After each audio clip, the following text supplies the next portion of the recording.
जब गजराज बाहर निकला तो मन में सोच रहा है कि मेरी ये ताकत, मेरा ये परिवार सब तो बेकार, क्योंकि आज मुझे तो काम आया कौन? वही परमात्मा जिसका तो मैंने दर्शन नहीं किया था, जिसको तो मैंने देखा भी नहीं था। अच्छा, एक बात आप लोगों से पूछते हैं कि देखिए, हम किसको नहीं देखे लेकिन मेरे काम आता है। ध्यान देने की बात है, क्योंकि किसी से पूछा जाए कि आपने अपने पिता को देखा है? देखा है भैया? आप भी चश्मा लगाए, हम भी लगाए, पिताजी को देखा है ना। और पूछा जाए कि अपने आजा को देखे हो? Hello hello hello hello.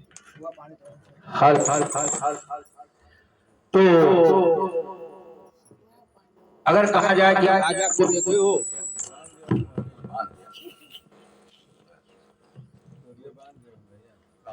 Hari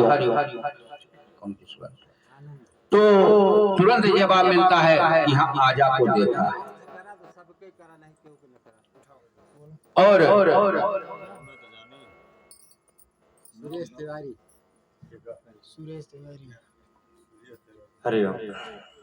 Suresh Tiwari पूरे नयाकोट भैया जी के धर्म पत्नी जी आज अपनी स्वेच्छा से 51 रुपए का शुभ दान किए हुए माता जी एवं भागवत भगवान गोविंद भगवान इनके सदैव परिवार को आगे की तरफ बढ़ाते रहे, सदैव संतान की वृद्धि हो। प्रेमचंद तिवारी 21 रुपए का दान किए हैं।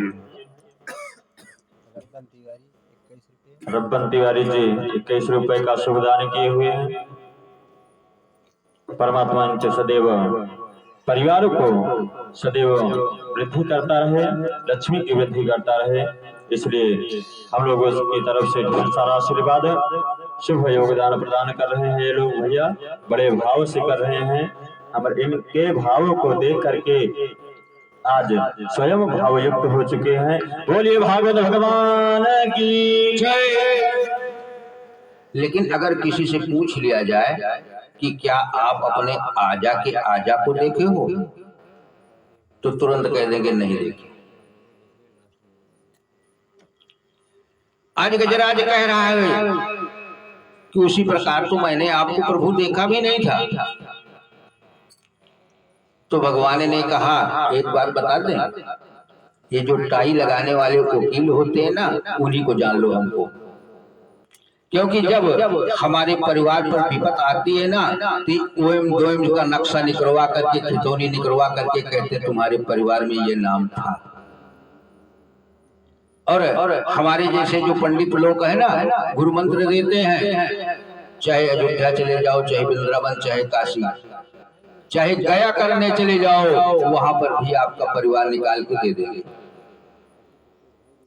आज उसी प्रकार से मैं भी तो पशु के रूप में था। अच्छा, भगवान पशु के रूप में कहाँ थे? हयग्रीव हुए, जिसको घोड़ा कहते हैं, जलचर हुए, मत्स्य हुए, कश्यप हुए, कहा मैं तो हर जगह व्याप्त हूं। तो गजराज जी कह रहे हैं कि तू ही जल में, तू ही थल में, तू ही जल में, तू ही थल में, तो ही जल में, तो ही थल में, तो ही जल में, तो ही थल में, तू ही मन में, तू ही वन में, तो ही वन में, तो ही वन में, तेरा रूप अनुपमान बना मन मंदिर आलीशान। तेरा रूप अनुपमान बना मन मंदिर आलीशान। तेरा पूजन को भगवान बना मन मंदिर आलीशान। तेरी पूजन को भगवान बना मन मंदिर आलीशान। बोलिए बाकी बिहारी लाल की जय। अब गजराज बड़ी मस्ती से सीताराम सीताराम सीताराम सीताराम का जाप करता हुआ चला आ रहा है अपने घर की तरफ। और यहाँ पुत्र और पत्नियां ये सब मौज मस्ती से रह रहे। आज लोग तो जाप करते हैं राम नाम का, तुरंत चिंटू मिंटू को बुलाएंगे कि अभी गाय धोना है, जरा चारा दे दो, फिर सीताराम चालू हो गया। लेकिन गजराज ने जब चालू किया तो दाहिने बाएं आज कुछ नहीं देख रहा है कि कौन उसको देख के भाग रहा है, कौन देख करके देख ही रहा है। वो केवल सीताराम की रटन लगाई हुई अपने घर पहुंच गया। जब दरवाजे पर गया ना तो देख रहा है कि यहाँ तो किसी प्रकार का शोक ही नहीं है, सब तो बड़े मौज मस्ती में है। तो पहुंचा जब सब लोग देख करके दंग हो गए। कहा अरे आपको जल से किसने बचाया? हम लोग इतनी ताकत लगाए पिताजी तब भी नहीं निकल पाए, आप कैसे निकल आए? आज गजराज ने बड़े ही भाव से कहा कि बेटा ये अहंकार तो कुछ नहीं है, इसको छोड़ दो। क्योंकि जब ठोकर लगती है तो दर्द महसूस होता है और जब उम्र बढ़ती है तो अनुभव। आज मैं अपने अनुभव से कह रहा हूं कि अहंकार छोड़ दो, यह काम आने वाला नहीं है। केवल परमात्मा को ही ध्यान दो, क्योंकि हम लोग वन में हैं। अगर किसी को सताएंगे, किसी को कुछ कहेंगे तो उससे हमको लाभ क्या मिलेगा? तो अपने परिवार को कैसे गजराज जी समझा रहे हैं कि नहीं चाहिए, नहीं चाहिए दिल दुखाना किसी का, नहीं चाहिए दिल दुखाना किसी का, नहीं चाहिए दिल दुखाना किसी का। सदा ना रहा है सदा ना रहेगा, सदा ना रहा है सदा ना रहेगा, जमाना किसी का नहीं चाहिए दुखाना किसी का, नहीं चाहिए दिल दुखाना किसी का। आएगा बुलावा तो जाना पड़ेगा, आएगा बुलावा तो जाना पड़ेगा, आएगा बुलावा तो जाना पड़ेगा, सर तुझको झुकाना पड़ेगा, सर तुझको झुकाना पड़ेगा, वहाँ ना चलेगा, वहाँ ना चलेगा, बहाना किसी का नहीं चाहिए दिल दुखाना किसी का। नहीं चाहिए दिल दुखाना किसी का, नहीं चाहिए दिल दुखाना किसी। प्रेम से बोलिए बाकी बिहारी लाल की जय। आज इस प्रकार से सारा परिवार राममय हो गया, कृष्ण कन्हैया लाल का हो गया। सब लोग मिलकर के प्रातः काल उठ के पहले प्रभु का ध्यान करते, पूजन करते और इस प्रकार से अपना जीवन व्यापन करने लगे। तत्पश्चात तप में लग करके अपने आप को मोक्ष पा लिया। तो परीक्षित जी ने कहा कि कुछ समझ में आया। सुखदेव जी ने कहा एक बात और आपको बता दें। कहा हाँ। कहा एक अजामिल का डाकू था। आज कुछ संत जी उसके यहाँ गए और गांव में जो लोग होते हैं ना, उनसे पूछे कि भाई एक रात रुकने का कहीं मौका होगा। जैसे हम लोग पूछते हैं कि भैया यहाँ पे यह स्थान है, हम लोग कुछ नहीं लेंगे, थोड़ी सी व्यवस्था आपकी, बाकी मेहनत हमारी। तो जो तो भक्त लोग होते हैं वो तो कहते हैं ठीक है पंडित जी आ जाओ, जो कुछ होगा देखा जाएगा। और कुछ लोग ऐसे भी होते हैं कि मेरे गांव में कुछ होता नहीं है, आकर के देख लेना, यहाँ पर कोई कुछ करने वाला नहीं है। लेकिन अगर भगवान की कृपा होती है तो एक ही काफी। समय कम है, आरएसएस हमारा चल रहा है, आज श्री राम का नारा गूंज रहा है, उसको चलाने वाला एक ही व्यक्ति था। सनातन धर्म चल रहा है, इसको चलाने वाला एक ही व्यक्ति था, मन सतरूपा। आज ये संस्कार हमको कहां से मिलता है? इन माताओं से। कैसे मिलता है? हमारे शास्त्र में वर्णित है, एक कथा मिलती है कि एक गरीब परिवार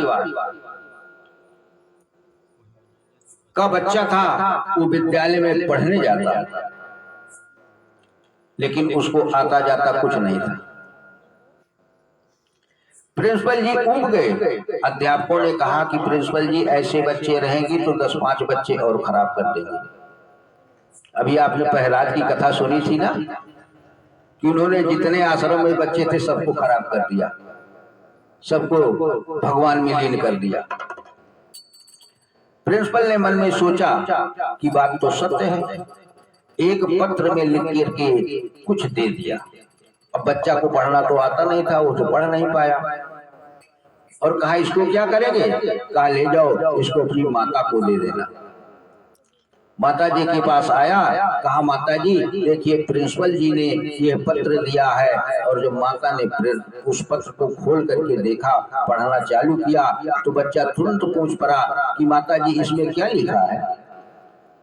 आज माता देखिए अपने बच्चे का उत्साह कैसे बढ़ा रही, कह रही बेटा इसमें आपके प्रिंसिपल जी ने लिखा है कि इस पुत्र को मैं पढ़ा नहीं सकता हूँ, ये बहुत ज्ञानवान है, बहुत होशियार है, इसको आता बहुत है, जो ये क्वेश्चन करता है, प्रश्न करता है, हमारे विद्यालय के कोई अध्यापक दे नहीं पाते हैं, इसलिए आज के बाद माँ ही इसको शिक्षा देगी, वही पढ़ाएगी। जैसे देखिए आपके दीपांशु मिश्रा जी हैं, बचपन से लगे हैं माता जी की सेवा में, इनको पढ़ा रही हैं। आप लोगों का आशीर्वाद मिला तो देखो ये कहां तक पहुंच जाते हैं, पढ़ पाते हैं। आज उसी प्रकार से उस पत्र में जो लिखा था उसको माता ने छुपा लिया और अपने बच्चे को स्वयं पढ़ाना प्रारंभ कर दिया। पढ़ते पढ़ते बहुत होशियार हो गया वो बालक। एक दिन पुत्र और पिता बैठ करके भोजन कर रहे थे। ये परिवार की संस्कार की कथा है। और माता जी चूल्हे पर रोटी बना रही थी, आज की तरह गैस नहीं थी कि लाइटर मालूम टिक जल गई, फट से रोटी बन गई। जल्दी जल्दी में एक तरफ रोटी जल गई और माता जी ने लाकर के पिताजी की थाली में परोस दिया। पिताजी ने जब हाथ से उसको पड़ा, चुरचुरा के टूटने लगी। तो जब उन्होंने जाना कि हाँ कहीं ये रोटी जल गई है, चली गई है थाल में, आकर के हाथ जोड़ करके खड़ी हो गई कि बहुत बड़ी भूल हो गई है। आज की हमारी नई माताएं कहती तुम ही बना लो, लेकिन वो हाथ जोड़ करके कह रही हैं कि आज बड़ी भूल हो गई, आपकी थाली में जली रोटी आ गया। लेकिन उन्होंने जब बेटे की तरफ देखा तो कहा अगर कुछ कहूंगा तो बेटा भी सीख जाएगा। तो क्या किया? देखिए यहाँ हमारे बुजुर्ग लोग कहते थे कि अगर पिता की पांव की पनही, तब जूता नहीं था, पनही अगर बेटे के पांव में आ जाए तो उससे मित्रत्व भाव करना चाहिए। अगर पिता और पुत्र मित्र हो जाए, भाई भाई मित्र हो जाए। भाई भाई मित्र कौन थे? भरत और शत्रुघ्न, राम लक्ष्मण। सास बहू अगर सहेली हो जाए, ननंद भौजाई सहेली हो जाए, तो हमारे घर में दरिद्र का वास नहीं होगा। आज इसीलिए वो पिता सोच रहा है कि अगर मैं कटु वचन कहूंगा तो ये भी बोलेगा। आज इसकी माँ है, कल इसके बेटे की माँ मेरे घर में जरूर आएगी। यह सोच करके मुस्कुराते हुए कहा कि वाह, इतनी स्वादिष्ट रोटी तो मैंने कभी खाई नहीं, आज पहली बार खाई है। अच्छा एक काम करना कि मेरी थाली में जरा देख करके रोटियां को सेकना। अब बेटा सोच रहा है कि माता जी ने तो इनको ला करके स्वादिष्ट रोटी दी, और जब हाथ को धो करके बाहर आए तो कह रहा कि पिताजी, क्या जली हुई रोटी में वाकई स्वाद होता है? तूने कहा, अरे बेटा तुम मूर्ख हो, जली हुई चीज में कहाँ स्वाद होगा?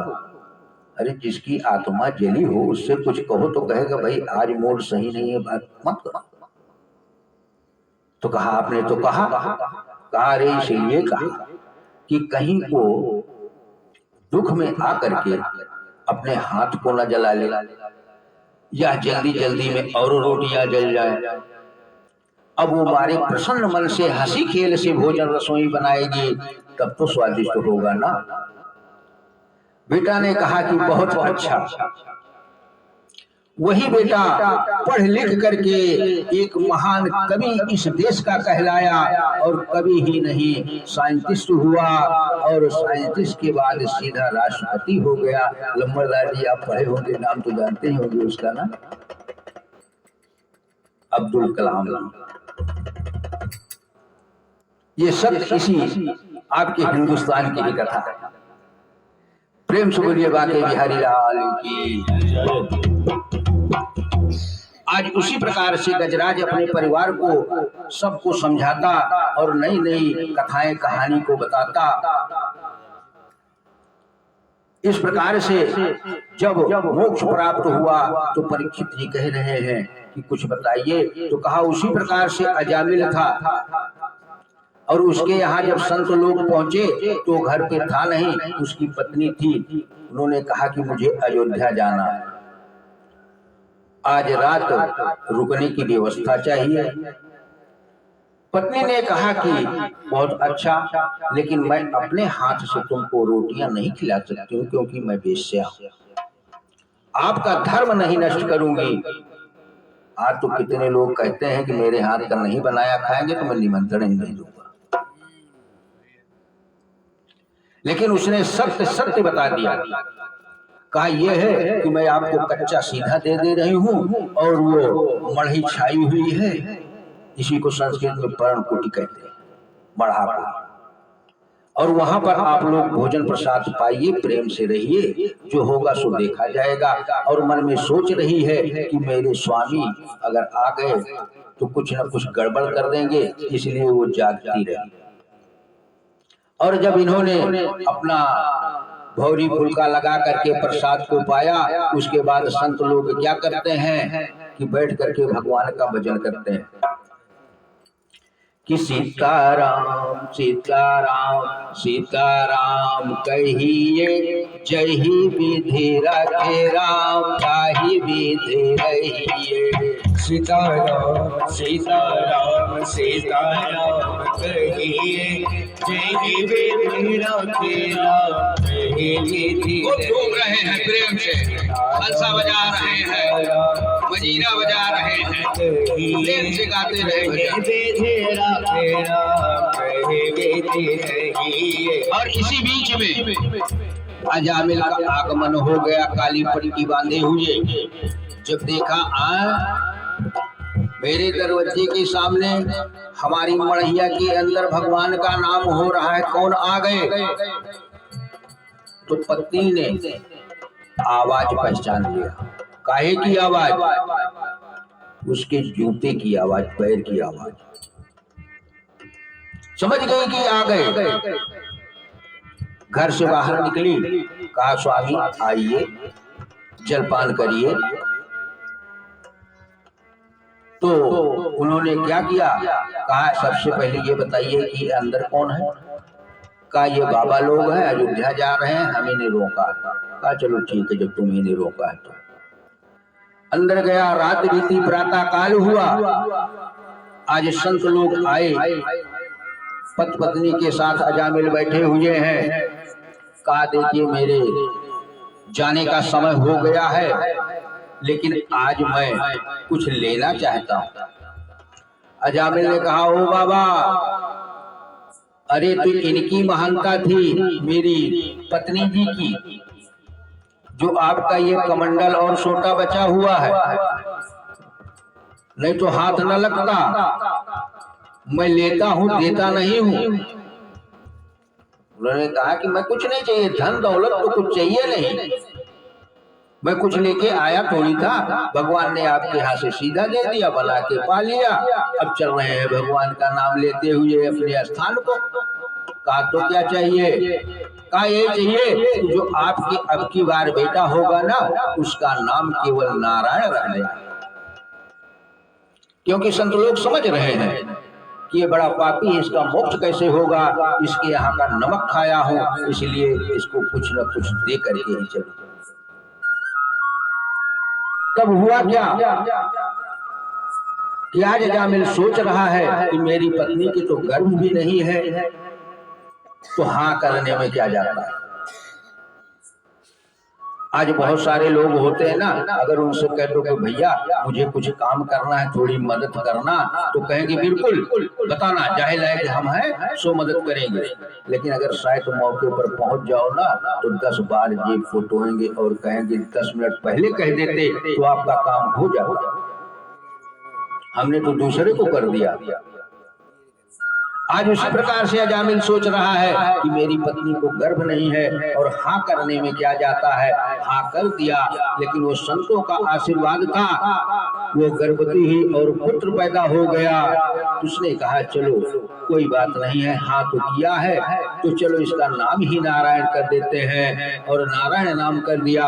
और जब उसका अंत समय आया ना, देखिए नारायण का नाम लेते हुए अगर प्राण छूटता है, क्योंकि बाबा तुलसीदास भी लिखते हैं कि अंत समय राम कहीं आवत नहीं, और अगर वो नाम सुन करके अगर प्राण छूटता है तो सीधा मोक्ष हो जाता है, चाहे जितना बड़ा पापी हो। आज वही अजामिल के सामने जब यम के दूत पहुंच गए ना, तो जब बांधने लगे तो अजामिल ने कहा रुक जाओ, तुम्हारे जैसे मैं भी वीर था। अरे तुम तो 2-3 आए हो, 10-5 होते तो मेरा क्या कर लेते, मैं बुढ़ा हो गया हूं ना, इसीलिए तुम बांधने का प्रयास कर रहे हो। लेकिन सुनो, मेरा एक पुत्र भी है, अगर उसको बुला लिया, वो आ गया तो पितृ भक्त है, अपनी पिता की हर आज्ञा मानने वाला होता है।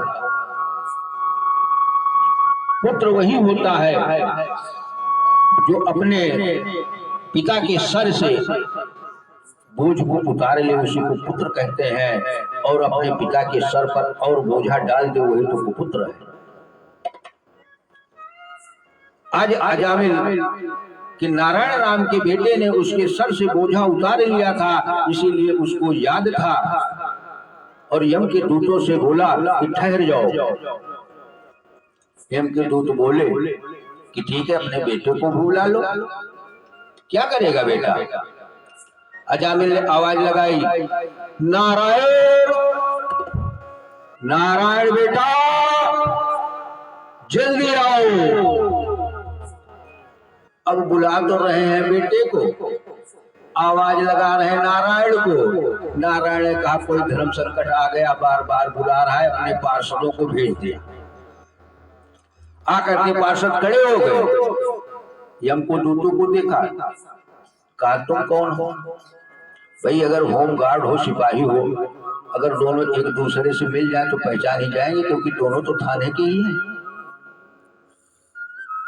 तो मोक्ष देने वाले नारायण की भी पार्षद हैं, और नरक में ले जाने वाले यम के पार्षद हैं। दोनों की पहचान तो थी। उन्होंने कहा तुम कैसे? कहा तुम कैसे? कहा देखिए बार बार हम मुझे याद कर रहा है, नारायण नारायण पुकार रहा है ना। कहा मैं यम के दूत हूँ, कहा यम का तो नाम ही नहीं लिया, इसलिए तुम वापस जाओ। आज नारायण का नाम लेते हुए अजामिल मोक्ष को चला गया, नारायण के धाम को चला गया। और यम के दूतों ने पहुंच करके यम से बताया तो यम ने कहा जहां पर नारायण का नाम होता हो वहां पर तुम लोग मत जाना। आज इस ग्राम सभा में भी एक प्राण गया, हम लोगों को सूचना मिली, लेकिन हम जानते हैं कि जो भगवान के नाम का उच्चारण सुनते सुनते गया है वो सीधा मोक्ष को गया हो, चाहे जैसा भी रहा।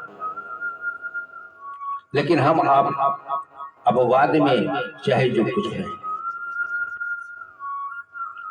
आज तब परीक्षित जी ने कहा कि महाराज सुखदेव जी आपने बहुत अच्छा बताया, लेकिन भगवान और कैसे काम आए?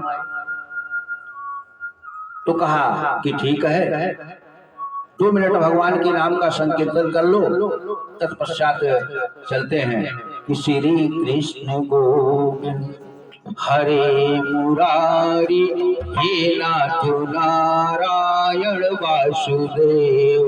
श्री कृष्ण गोविंद हरे मुरारी, हे नाथ नारायण वासुदेव। श्री कृष्ण गोविंद हरे मुरारी, हे नाथ नारायण वासुदेव। श्री कृष्ण गोविंद हरे मुरारी, हे नाथ नारायण वासुदेव। श्री कृष्ण गोविंद हरे मुरारी, हे नाथ नारायण वासुदेव। प्रेम से बोलिए बाके बिहारी लाल की जय। ये हमारे श्री श्री राम तिवारी जी मास्टर हैं, उनके यहाँ से 501 रुपए का पुरस्कार उनकी धर्म पत्नी ने भगवान के चरणों में अर्पित किया है। भगवान ऐसे पूरे परिवार में सद्बुद्धि को बनाए रहे। आज सुखदेव जी कह रहे हैं कि एक बात बताएं, राजा चरभरत एक ब्राह्मण के यहाँ उत्पन्न हुए, 4 भाई थे, लेकिन ये भगवान में लीन रहते, कुछ भी इनको नहीं मिलता। सब लोग कहते आज से इनका खाना पानी बंद। जड़भरत ने कहा चलो कोई बात नहीं, बंद कर दो, जिसने जन्म दिया है वो तो कुछ न कुछ देगा ही, क्योंकि भगवान भूखा तो जगाता है लेकिन भूखा सुलाता नहीं है। बैठ करके राम का जप कर रहे हैं। एक दिन की बात थी, पिताजी ने कहा कि जाओ खेत में मेड़बंदी कराओ। आज ये फावड़े को उठाए और जब गए तो कहा अगर अंदर से मिट्टी उठाएंगे कोई जानवर आया छलांग लगा देगा तो गड्ढे में गिर जाएगा, इसको बचाएगा कौन? तो बाहर से मिट्टी उठा करके मेड़बंदी कर डाले। जब पड़ोसी पहुंचे तो कहा ओ पंडित जी के बेटे, तुमको मालूम नहीं है तो मेरा खेत था, तुम खोद डाले। उन्होंने कहा कि इससे मतलब नहीं है किसका है, हम तो ये जानते हैं कि अगर इधर से कोई जानवर निकलेगा तो देख लेगा गड्ढा है, इसलिए मेरे खेत में नहीं जाएगा। आकर के जब उनके पिता से बताए, कहा ये तो पागल है, और कहा कि अब चल करके चिड़िया को रखाओ। आज जो भरत जी चले गए खेत में, और चहचहाती हुई चिड़िया जब आती बाल को तोड़ती तो देख करके मुस्कुराते और खुद दूसरी दूर हट जाते कि खूब ले लो, और बड़े प्रेम से आज ताली को भी नहीं बजा रहे हैं, क्योंकि ताली बजाते तो चिड़िया भग जाती। तो प्रेम से कह रहे हैं कि राम जी का खेत राम जी का खेत, राम जी की चिड़ई खाए लो भर भर पेट। राम जी की चिड़िया राम जी का खेत, राम जी की चिड़िया भर भर पेट।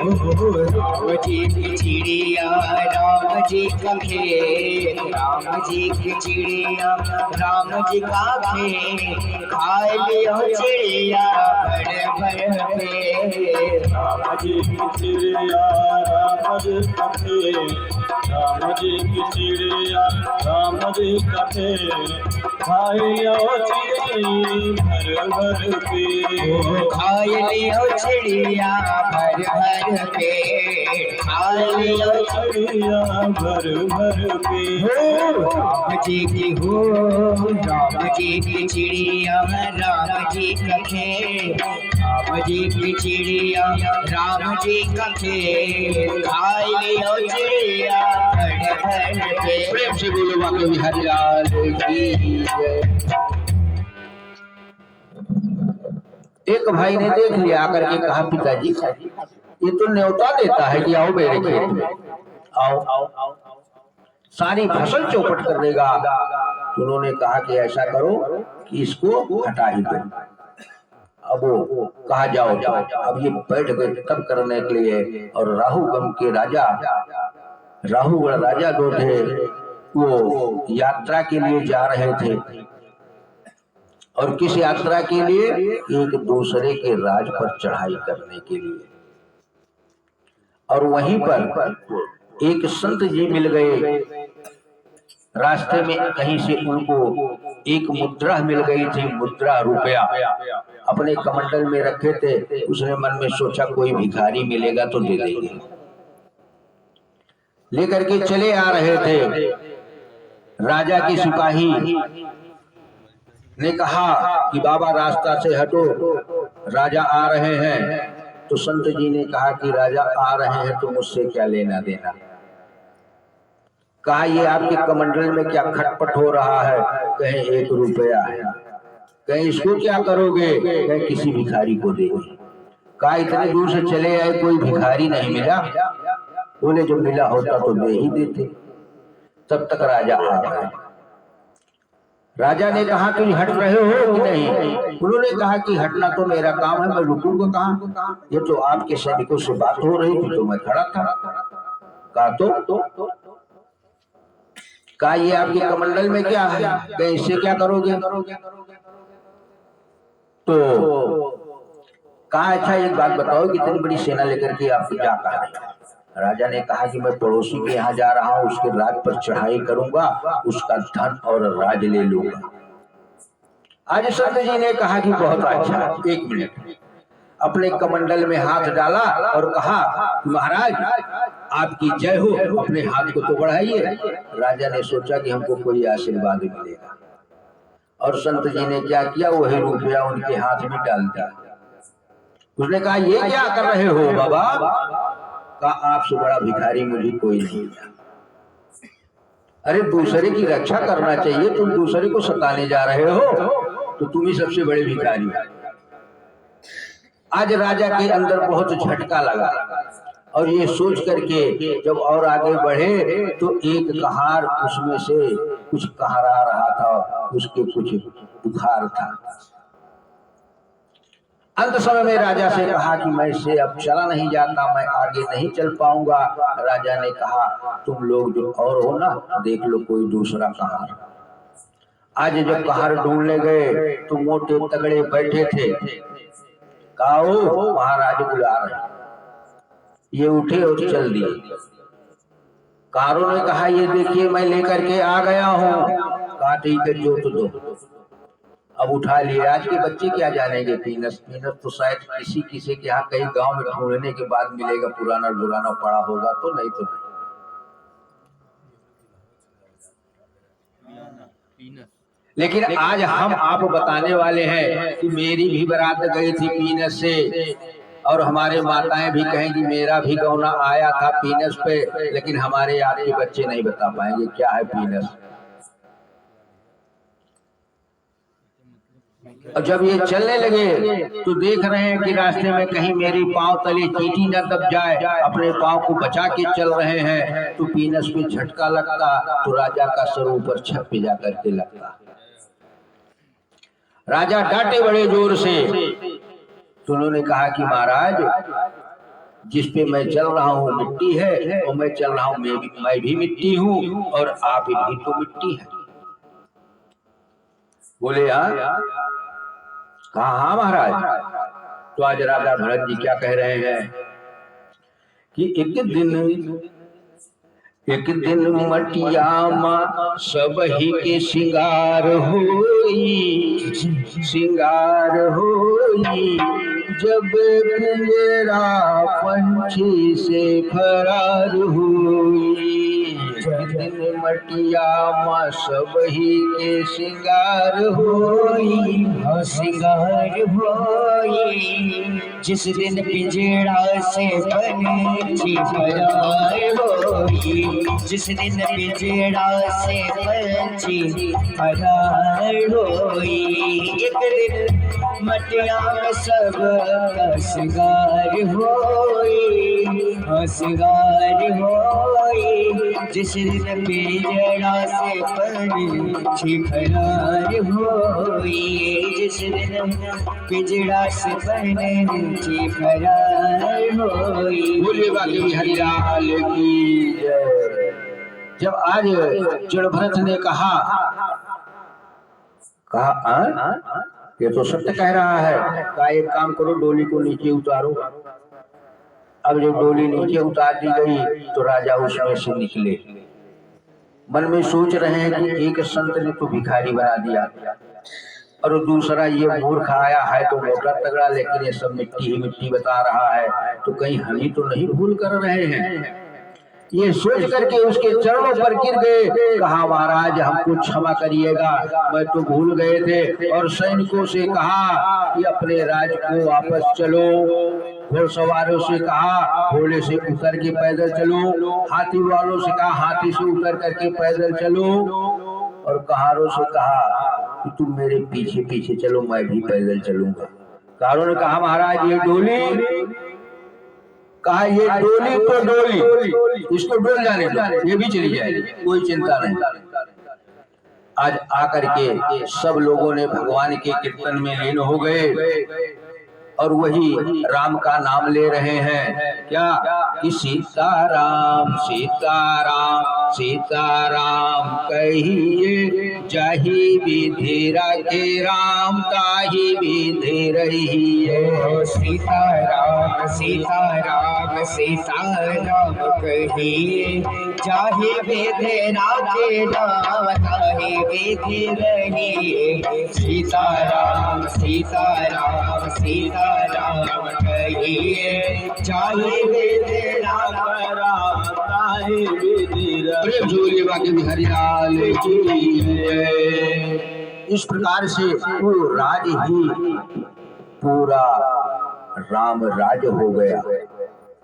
परीक्षित जी ने कहा कि महाराज आपने तो ऐसी ऐसी बात हमको सुना रहे हैं, बता रहे हैं कि मेरी आत्मा तृप्त नहीं हो रही है। अच्छा एक बात बताओ कि अभी तुम कह रहे थे कि पर धन इच्छित जो पराये की इच्छा से जन्म लेता है उसी का नाम तो परीक्षित है। तो ये कहाँ की बात है? मेरा नाम तो परीक्षित है, कहीं मेरे ऊपर तो नहीं कह रहे हो? सुखदेव जी मुस्कुराए, कहे कुछ कुछ इनके ज्ञान हो रहा है। कहा हमको बताइए उन कन्हैया के बारे में। तो आज सुखदेव जी सोच रहे हैं कि जब तक हम राम कथा में नहीं जाएंगे, राम का जन्म नहीं होगा, तब तक कन्हैया की बात कैसे बताएंगे। तब सुखदेव जी ने कहा अच्छा ध्यान पूर्वक सुनिए कि अयोध्या में राजा दशरथ के यहाँ 4 पुत्र पैदा हुए जो राम कहलाए, और जनकपुर में राजा जनक की कन्या जानकी जी के साथ उनका विवाह हुआ। और अंत समय में 12 वर्ष तक राज करने के उपरांत उनको माता कैकेयी के जरिए वनवास हुआ। और उस वनवास के समय में 14 वर्ष का वनवास था। उसी में रावण ने सीता जी को हर ले गया और वहां पर घमासान युद्ध हुआ। उस युद्ध में रावण मारा गया और राम जी सीधा चले आए अयोध्या अपने भरत भैया को बचाते हुए। खड़ाऊ लेकर, समय कम है इसलिए थोड़ा संक्षिप्त में चलेंगे। तो साथ में राज करना प्रारंभ किया। कितने वर्ष तक राज किए लंबरदार? बहुत कथा सुनी होगी, ये तो बताया होगा कई व्यासों ने।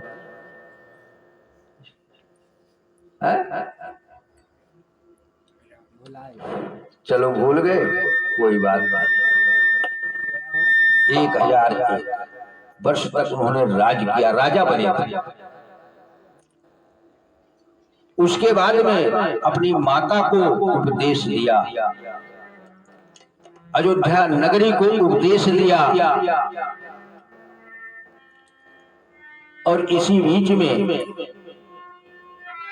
उनको काले ने आकर के कहा कि आपकी आयु समाप्त हो गई, आपको चलना चाहिए। और आपके साकेत धाम में ये सपरिवार गुप्त हो गए, जिसको हम आप गुप्तार घाट कहते हैं। देखिए, हमारे इस भारत वर्ष में सनातन धर्म में ये कहा गया है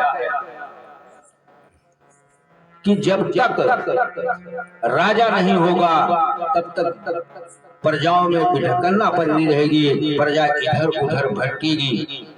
लेकिन जब हमारे राजा गुप्तार घाट में गुप्त हो गए तो राजा कहाँ रहे? आज उसी प्रकार से ये देश चल रहा है, इसमें भी राजा नहीं, केवल मंत्रियों के ऊपर राज चल रहा है। चाहे मुख्यमंत्री कह लो, चाहे प्रधानमंत्री, राजा नहीं। और जब राजा नहीं रहता है तो क्या होता है? पापाचार बढ़ता है। और जब पापाचार बढ़ता है तो भगवान उद्धार करने के लिए अवतार जरूर ले लेते हैं। आज मंत्रियों का बढ़ा हुआ है राज, पापाचार चरम सीमा की तरफ चल रहा है। सब अपने संस्कार को भूलते जा रहे हैं कि हमको क्या करना चाहिए, कैसे रहना चाहिए, कैसे सोना चाहिए, कैसे बैठना चाहिए। आज किसी से कह लो ब्रह्म मुहूर्त में उठना है तो ब्रह्म मुहूर्त का नाम ही नहीं जानेगा कितने बजे होती है, क्योंकि 7 बजे सो के उठ रहे हैं।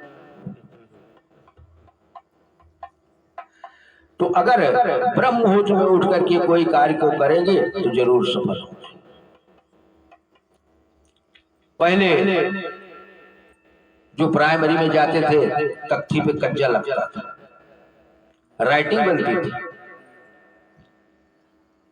जब सरकार ने देखा कि वो तो खत्म, अब रह गई कॉपी, तो कहा राइटिंग तो बनेगी नहीं। तो उसने एक घोषणा कर दिया, क्या कि केवल निशान लगा दो, आपका रिजल्ट आ गया। फिर सोचा कि निशान लगाने से तो इनको कुछ आ नहीं रहा है, अगर इनको नौकरी ही मिल गई तो अपना नाम तो लिख नहीं पाएंगे, दस्तखत तो कर नहीं पाएंगे। अजर इंटरव्यू, बच्चों का इंटरव्यू लेना है तो इमला बोल के देख लो, रिजल्ट उनका है 95% और इमला बोल दो तो पता चल जाएगी कितना है। आज उसी प्रकार से सरकार ने नियम बना दिया कि जब अपना नाम नहीं लिख पाएंगे तो क्या किया? कहा बैंक से लेकर ड्यूटी तक केवल अंगूठा ही लगाओ, अनपढ़ वाला ही काम करो, क्योंकि उसी के काबिल आपकी शिक्षा है, इसके आगे की शिक्षा है ही नहीं। अगर कोई धर्म की तरफ चल रहा है तो हर माताएं, हर पिता सोचते हैं कि मेरा बेटा वकील बन जाए, जज बन जाए, सरकारी सर्विस कर ले, नौकरी कर ले, मास्टर हो जाए। लेकिन क्या कभी ये भी कहा कि बेटा स्नान करके भगवान के लिए एक अगरबत्ती जला करके तब विद्यालय जाओ? उसको कभी नहीं बताएंगे, क्योंकि इसको जो बता देंगे तो उस घर से पाप भाग जाएगा, और पाप को तो घर में रखना ही है ना। पाप भी जरूरी है रखना, अगर पाप नहीं रखोगे तो भगवान कहाँ उतार लेंगे। लेकिन ऐसा मत उसको इकट्ठा करके रखो कि पूरा परिवार ही विखंडना में हो जाए। हम लोग लखनऊ गए थे अपनी जवानी में भागवत करने के लिए। वहां पर गए तो जिसके यहाँ गए थे बहुत बढ़िया बंगला था उनका, और बगल में एक कोठरी थी जिसमें पंखा भी नहीं था। एक बूढ़ी माता जी लेटी थी, बार बार कह रही थी कोई पानी दे दो, कोई पानी दे दो, कोई नहीं। जब उधर से निकले तो बोला कौन जा रहे हो, प्यास लगी पानी दे दो। जो देखा तो गिलास बगल में रखा था, वो भी सूखा था। हमारे साथ एक बच्चा था, उसने गिलास उठाया, नल से पानी लाया और दिया, तो कहा बच्चा तुमको भगवान भला करे। आज वो भी बकता है, कथा को बोलता है, भरोसा का है रहने वाला। तो जब वापस आए तो उनसे कहा भाई आपके यहाँ भागवत तो होगी, लेकिन 6 महीने के बाद और पुनः आएंगे तब दिन तारीख रखेंगे, लेकिन एक बात ध्यान रखो कि ये माता जी दोबारा पानी न मांगे। तो कहा इनकी आदत ही है। अब ऐसे बूढ़ बुजुर्गों को जब हमारी सरकार ने देखा तो उन्होंने कह दिया कि विधवा आश्रम खोल दो। हमारे लंबरदार जैसे जो समाज सेवी है ना, उन्होंने ही खोल दिया कि चलो चंदा मांग के लाएंगे। चंदा और भिक्षा में अंतर क्या है? दोनों एक ही है, केवल शब्दावली का परिवर्तन है। चंदा और भिक्षा एक ही है। बोले चलो समाज सेवी का काम करेंगे और चाहे चंदा मांगेंगे, और जो वृद्धा लोग हैं, इन वृद्धाओं की कोई सेवा नहीं कर रहा है, इनको अपने आश्रम में डाल देंगे, और उसका नाम लग दिया वृद्धा आश्रम। 2-4 लोग रख रहे हैं। अब देखिए कितनी बड़ा संघर्ष है समाज सेवी में कि भिक्षा मांग रहे हैं, नौकरी पर कार्यकर्ता रखे हैं, और बुढ़ा आपके घर का है, माता और पिता। सेवा कौन कर रहा है? दूसरा। तो ऐसी हमारी आपकी औलादें बन रही हैं। इसमें कारण क्या कि जब बच्चा जन्म लेता है ना, तो क्या मिलता है उसको? निप्पल। माताएं दूध नहीं पिलाना चाहती, तुरंत कहेंगी कि रो रहा है, लग रहा है, जिसको भूख लगी है बाजार से चले जाओ, 40-50 रुपए का मिलता है, ला करके उसको निप्पल पकड़ा दिया, तो बच्चा है, पीने लगा। और जब थोड़ा बड़ा हुआ ना, तो पिताजी के साथ, अब तो पिताजी का नाम ही गायब हो जा रहा है, पापा हो गए। पाप आ, घर में पाप आ, पिताजी कहे। तो जब उनके साथ वो गया बाजार में, तो उन्होंने क्या किया, एक जब दुकान पर पहुंचे तो बड़े प्रेम से कहा कि भाई आपके पास है? वो कहे क्या? कहे फ्रूटी।